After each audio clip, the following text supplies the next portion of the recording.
Pour comprendre pourquoi le monde est au bord de l'explosion financière en ce mois de mars 2026, il faut remonter à un temps où les villes d'Europe n'étaient que des tas de cendres.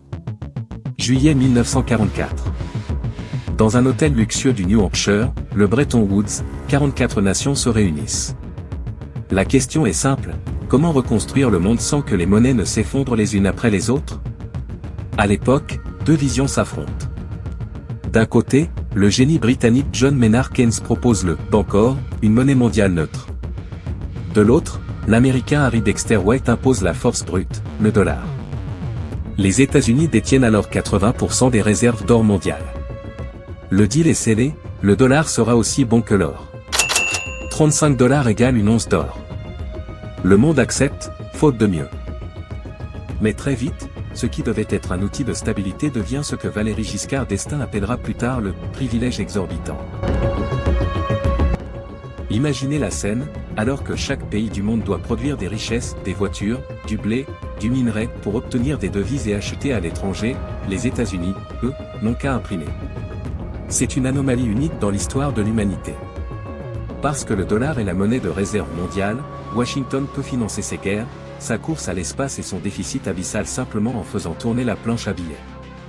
Le monde entier accepte ces billets parce qu'il n'a pas d'autre choix pour commercer. En résumé, les États-Unis consomment, et le reste du monde paie la facture par l'inflation. Le système manque de s'effondrer en 1971 quand Richard Nixon admet que les USA n'ont plus assez d'or pour garantir leurs billets. Mais au lieu de tomber, le dollar mute. En 1974, un accord historique avec l'Arabie Saoudite donne naissance au pétrodollar. Riyad accepte de ne vendre son pétrole qu'en dollars, en échange d'une protection militaire totale. Désormais, le dollar n'est plus adossé à l'or, mais à l'énergie. Si vous voulez faire rouler vos usines à Berlin, Tokyo ou Delhi, vous devez détenir du dollar. Aujourd'hui, en mars 2026, ce château de cartes vacille. La dette publique américaine a franchi le cap vertigineux des 38 000 milliards de dollars. Pour la première fois de l'histoire, les intérêts de cette dette coûtent à Washington plus d'1 billion de dollars par an. C'est plus que leur budget de défense. Le piège se referme, pour payer ces intérêts, la Fed doit maintenir des taux élevés, ce qui asphyxie les économies émergentes. Pour le Brésil, l'Inde ou la Chine, le dollar n'est plus un outil de stabilité, c'est une taxe coloniale invisible. Et comme nous allons le voir, ils ont décidé de ne plus la payer.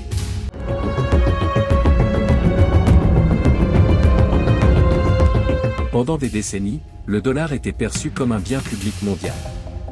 Une infrastructure neutre, comme l'eau ou l'électricité. Mais le 26 février 2022, tout a basculé. En réponse à l'invasion de l'Ukraine, les États-Unis et leurs alliés déclenchent l'arme nucléaire financière. Ils jettent 300 milliards de dollars de réserves de la Banque centrale de Russie. Imaginez la scène. Ce n'est pas juste de l'argent qu'on bloque. C'est la preuve que si vous déplaisez à Washington, vos économies d'une vie, stockées sous forme de dollars, peuvent s'évaporer d'un simple clic. Vladimir Poutine a alors qualifié cette décision de « vol du siècle », mais le vrai choc a eu lieu ailleurs. À Pékin, à New Delhi, à Riyad. Car le message envoyé au monde est clair, le dollar n'est plus une monnaie, c'est une laisse. Si vous ne suivez pas la politique étrangère américaine, vous êtes débranché du système SWIFT. SWIFT, c'est le système nerveux de la finance mondiale. Sans lui, vous ne pouvez plus exporter votre gaz, vous ne pouvez plus payer vos importations de médicaments, vous êtes renvoyé à l'âge de pierre économique. Mais Washington a commis une erreur de calcul historique. En militarisant le dollar, ils ont brisé la confiance. Et en économie, la confiance est la seule chose qui donne de la valeur à un morceau de papier vert. Regardez ce qui se passe sous nos yeux en 2026. L'Iran, la Russie et désormais plusieurs membres des BRICS ont créé des ponts financiers directs. La Chine a accéléré son déploiement du CNY, son yuan numérique, qui permet de régler des échanges de pétrole sans que jamais un seul serveur américain ne puisse voir ou bloquer la transaction. En 2024, lors du sommet de Kazan, les BRICS ont officiellement lancé BRICPay. Ce n'est pas juste une application, c'est une déclaration d'indépendance. Pour la première fois depuis 1944, un bloc représentant plus de 40% de la population mondiale dit « Nous n'avons plus besoin de votre permission pour commercer entre nous ». Le résultat ? Un effet boomerang dévastateur pour l'Occident. En poussant la Russie et la Chine dans les bras l'une de l'autre, les États-Unis ont créé un marché géant qui échappe totalement à leur contrôle. Aujourd'hui, en 2026, plus de 50% des échanges entre la Russie et la Chine se font en yuan ou en rouble. Le dollar est devenu une monnaie toxique pour quiconque veut protéger sa souveraineté. Mais le plus inquiétant pour vous, qui regardez cette vidéo, c'est que lorsque le monde cesse d'utiliser le dollar, tous ces billets imprimés pendant 80 ans finissent par revenir à la maison. Et quand ils reviennent, ils apportent avec eux une invitée que personne n'aime, l'hyperinflation. Si vous pensiez que la réponse des BRICS se limitait à de simples discours diplomatiques, vous faites fausse route. Ce qui se prépare dans les laboratoires financiers de Shanghai, de Moscou et de Dubaï en ce début d'année 2026 est une véritable ingénierie de guerre économique. Pour briser l'hégémonie du dollar, les BRICS ne cherchent pas à créer une monnaie unique, comme l'euro, ce qui serait impossible vu leurs différences politiques, mais ils construisent une infrastructure de contournement.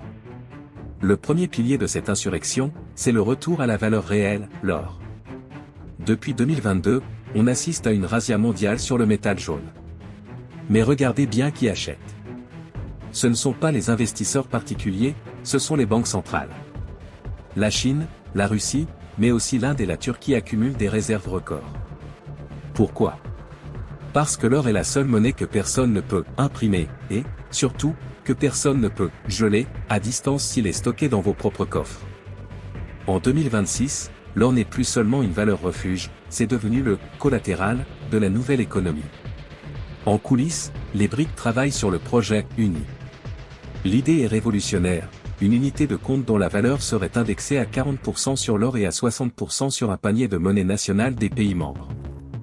C'est la fin de la monnaie basée uniquement sur la confiance envers un gouvernement, c'est le retour à la monnaie basée sur la physique et les ressources. Mais le coup de grâce pourrait venir du deuxième pilier, le projet mBridge. Retenez bien ce nom, car c'est peut-être lui qui tuera le dollar. mBridge est une plateforme de monnaie numérique de banque centrale, MNBC, développée par la Chine, la Thaïlande, les Émirats arabes unis et Hong Kong. Jusqu'à présent, si une entreprise brésilienne voulait payer un fournisseur en Indonésie, la transaction devait presque toujours passer par une banque correspondante à New York, en dollars.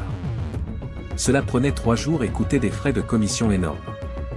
Avec mBridge, la transaction se fait en quelques secondes, de banque centrale à banque centrale, via la blockchain, sans jamais toucher le sol américain. C'est une déconnexion totale. En 2025, l'Arabie Saoudite a rejoint officiellement ce projet. C'est un séisme. Le message envoyé à Washington est limpide, nous pouvons désormais vendre notre pétrole et acheter vos produits sans utiliser votre système de surveillance. Cette géoéconomie des algorithmes crée une zone de libre-échange invisible. Pour les États-Unis, le danger n'est pas qu'une monnaie remplace le dollar du jour au lendemain. Le danger, c'est la fragmentation. Un monde où le dollar reste la monnaie de l'Occident, mais où le reste de la planète, le Global South, bascule dans un écosystème parallèle. C'est ce que les experts appellent le grand découplage. Et ce découplage a un coût. Car si le dollar n'est plus la monnaie indispensable, la demande mondiale pour le billet vert va s'effondrer.